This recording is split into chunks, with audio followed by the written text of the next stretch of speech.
Hello, my friend. Thank you so much for being here with me. I want to give a quick little disclaimer before we start. I am currently recovering from pneumonia, so my voice might be a little bit more scratchy than normal. The good thing is I can very easily cut out any parts where I might devolve into a coughing fit. And I really did want to get this episode recorded and out for you and not wait because we are at a new month. It is February, and that means a new episode of our Cosmic Chronicles. And February is pretty exciting. I don't know about, depends where you're at. My disclaimer, of course, aside from the, hey, I have pneumonia, is that everything I talk about comes from my particular position. So I am close to Halifax, Nova Scotia at about 45 degrees north latitude. We're 44 point something here in North America on the East Coast. So, everything that I talk about, if I give specific times and things like that, it is for where I am here. Make sure that you are always double checking times for where you are at before you go out and shoot anything. But I am very excited because February means the Milky Way core is coming back. Yes, we will talk about that later on in the episode, but the Milky Way core is coming back. It's visible again. So if you have been missing it, if you have been doing a little bit of hibernating, yes, it's time we can get off our butts and get out in the early morning snow if you're here in the north like me. So without further ado, let's just absolutely dive in. First up, and very exciting, we have the comet. Now, I'd like to just say, when we talk about comets, it gets really exciting, but the reality is this particular comet, so we're talking about C 2022 E3 ZTF. I think people are calling it like Zwicky. I'm probably saying that terribly.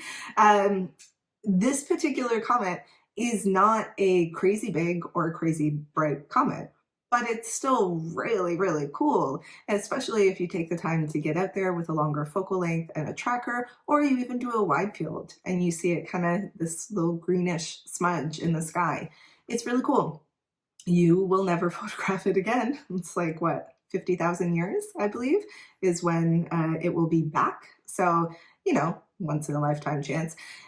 But that being said, I do like to kind of give a little bit more of a realistic point of view on it because, media is like, oh my gosh, comet, and people start to get comet fever. So yes, it is very fun to get out there and shoot it.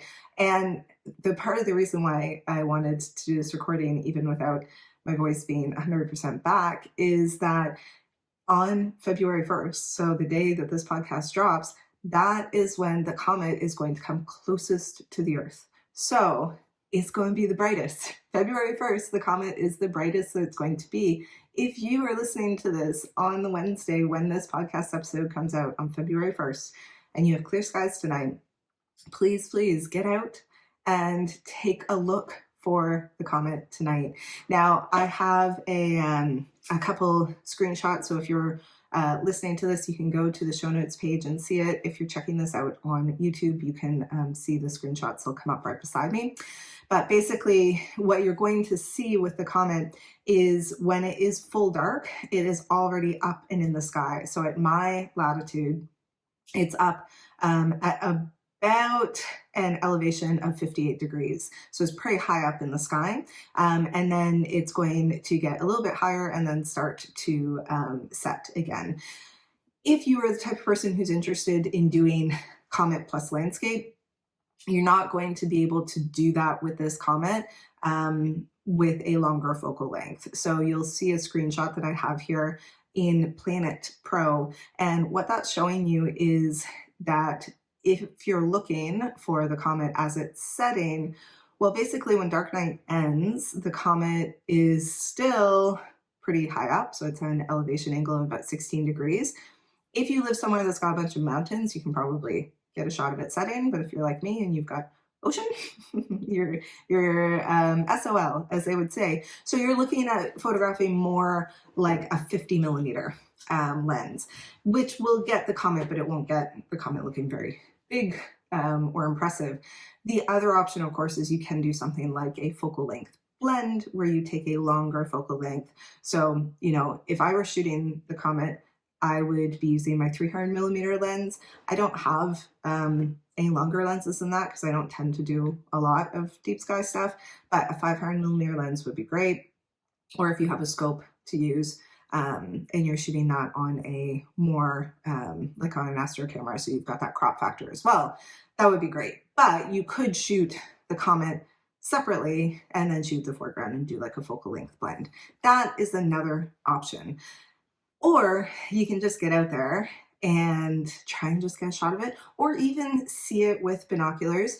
I will say you've got to be somewhere pretty dark to be able to see it with binoculars. Some people have said they've been able to, other people have said they just haven't at all. So it is the type of thing where you are going to want to have binoculars and very dark skies.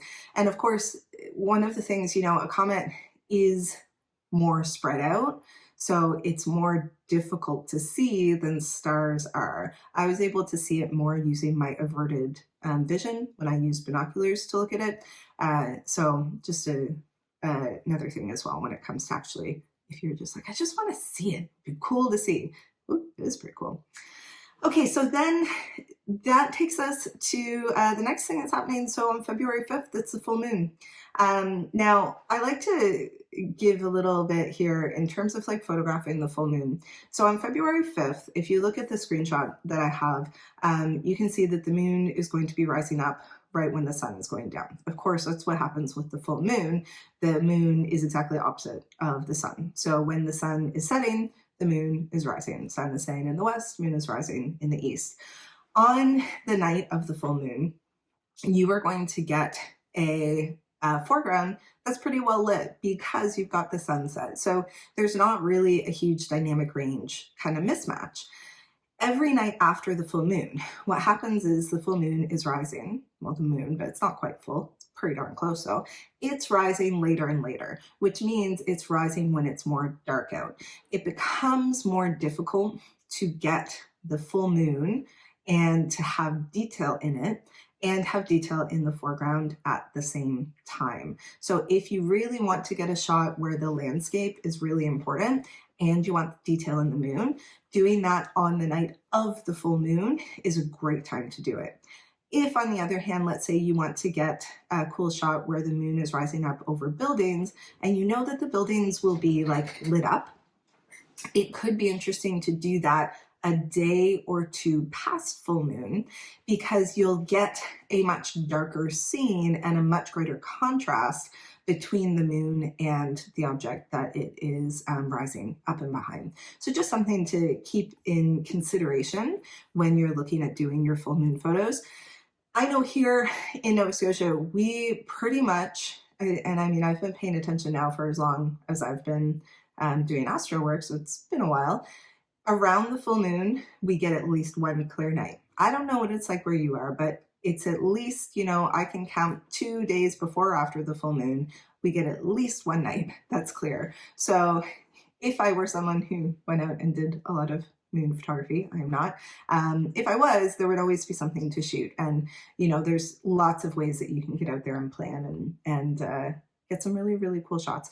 Of course, when you're photographing the moon, the longer your focal length, the better. You'll see in the screenshot I have here, I have the focal length set to 500mm. If you want a big moon, you need a long focal length.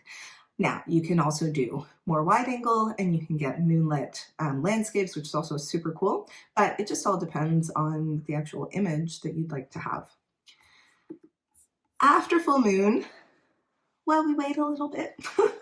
As astrophotographers, the full moon is like a consolation prize. I know there will be some people who will come at me with pitchforks for that, being like, I love the moon. And I do too. The moon is fantastic, but moonlight in the sky, not so good. So there's not a lot to do for the next little bit until we start to get some conjunctions. And the first one that we have is on February 14th. Now, this is the morning of February 14th. So we would be looking at like February 13th going afternoon into the next morning, so into the Tuesday morning. And this is a conjunction of Antares with the moon. Now, this is just exciting to even say Antares. If anyone knows in the way that I teach Milky Way photography, I give Antares as the star to look for, because you see Antares, the Milky Way is going to be right there. Antares is in Scorpius, and the Milky Way is coming up when you're able to see Antares. So when I'm like looking there and I'm like, oh, Antares conjunction, I'm like, yes, it means Milky Way season. Also, Antares is part of Rho Ophiuchi, which is just one of my favorite parts of the night sky to photograph. It looks like the Infinity Stones. Whereas for all my other geeks out there like me.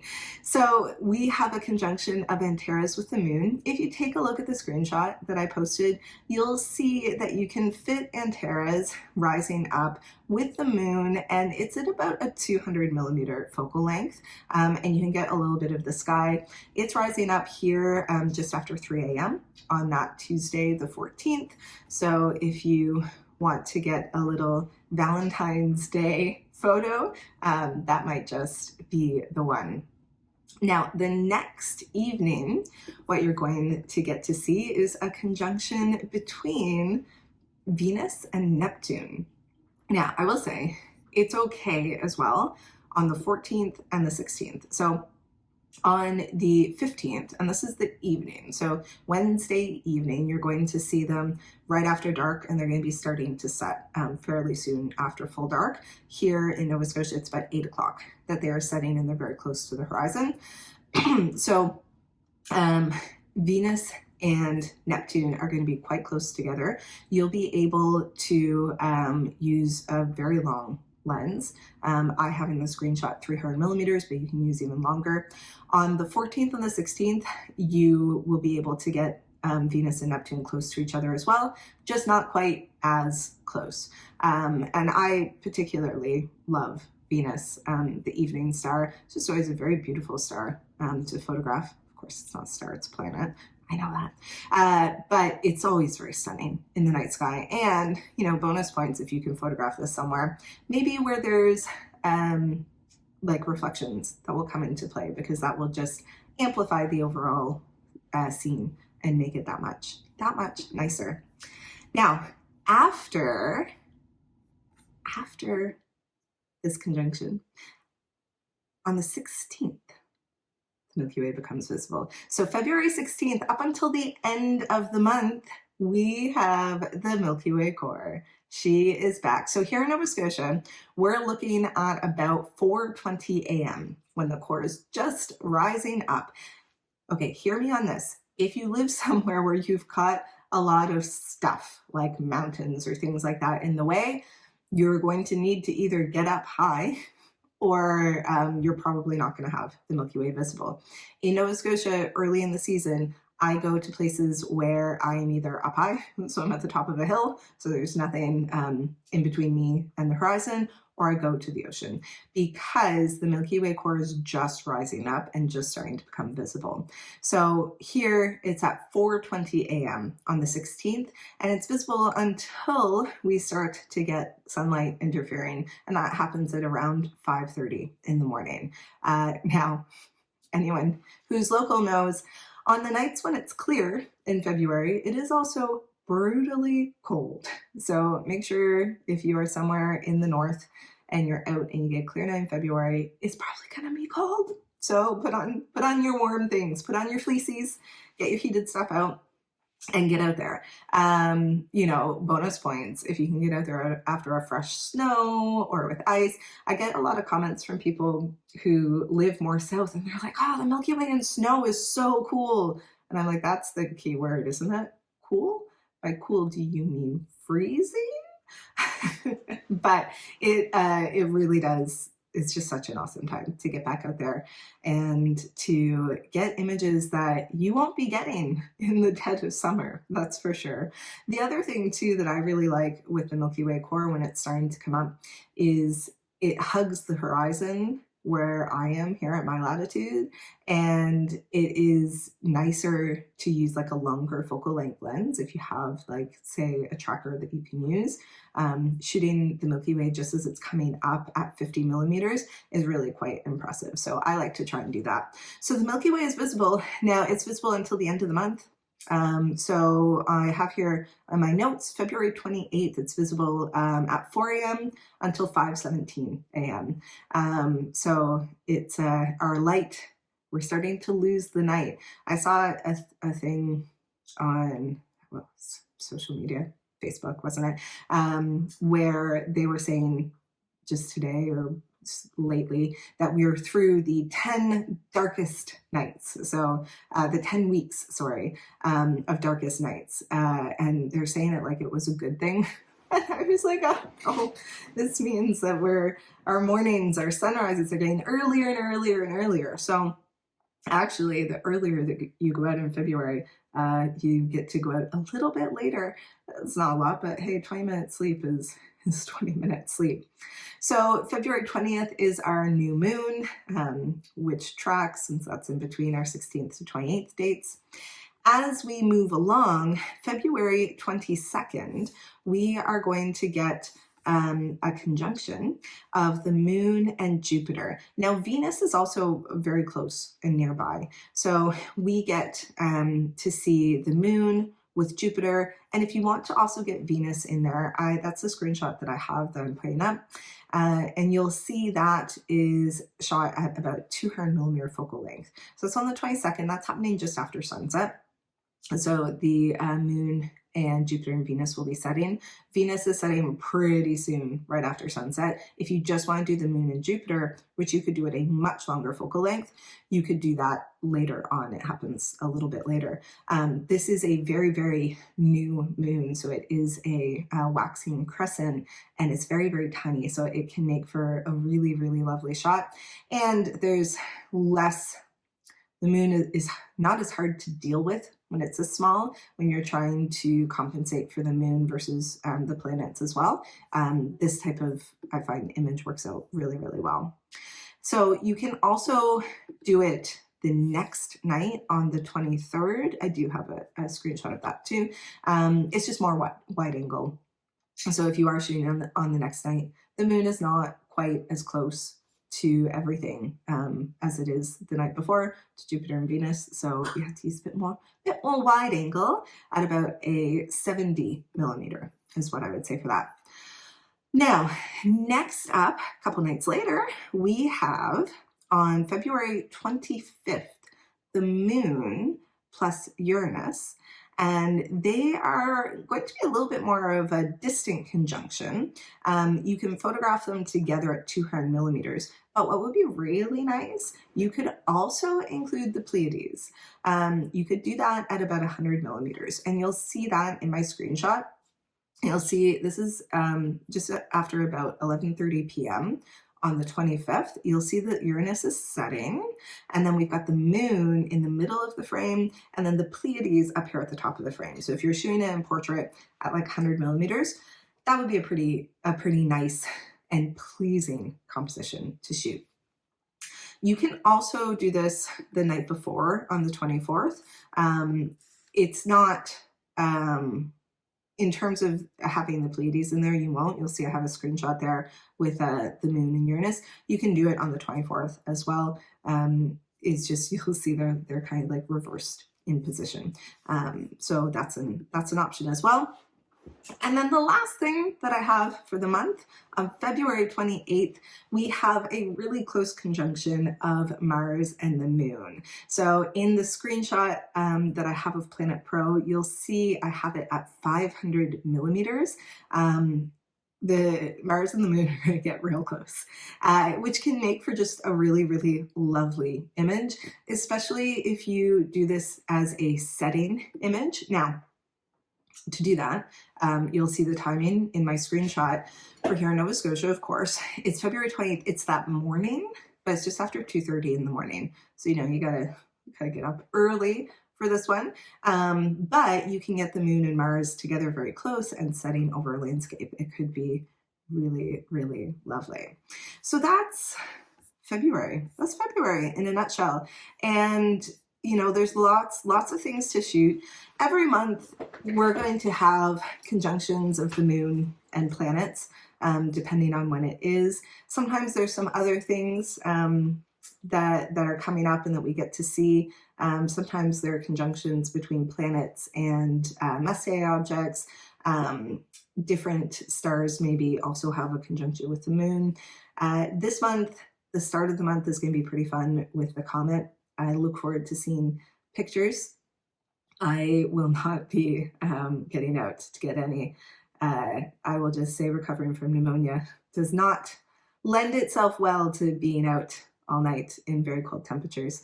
But I can take the consolation prize of getting healthy so that later this month I can go out and get some Milky Way photos. And that is going to be pretty exciting to have that come back. So lots of things that you can be pointing your camera at this month. I know for me personally, I tend to take January as a bit of a reset. I know a lot of people go gung-ho into New Year's resolutions and doing stuff, but I personally find that January is a time for rest, maybe forced rest if everyone in your house is sick. Just me with small kids. Not only me. I know there's some others out there who are battling the back to school and daycare bugs, but I definitely do look at January as a time to, holidays are over, craziness, all of that stuff is over, and it's time for a little bit of rest and reset and figuring out what's going on for the rest of the month. So I don't honestly do a heck of a lot in January, and I'm okay with that. It gives me the ability to rest up so that I can start to get out later, and lots of things are planned for the rest of the year, lots of fun things to shoot. If you're out and shooting, if you're getting out there and getting some shots, I would love to see them. Post them up in our After Dark Photography Podcast Facebook group. Don't forget, of course, too, I haven't mentioned it, but, I talked about Orion, and I did a podcast episode about Orion as well, on how to go and shoot Orion. Orion's still there. If you don't want to get up for those crazy early hours to photograph the Milky Way, you can get out there as soon as it's full dark, and Orion will be there and waiting for you in the sky. So there's just so much this time of year, and we can get out there and shoot if we can brave maybe a little bit of the cold. So thank you for listening to another episode, and I look forward to seeing your images soon.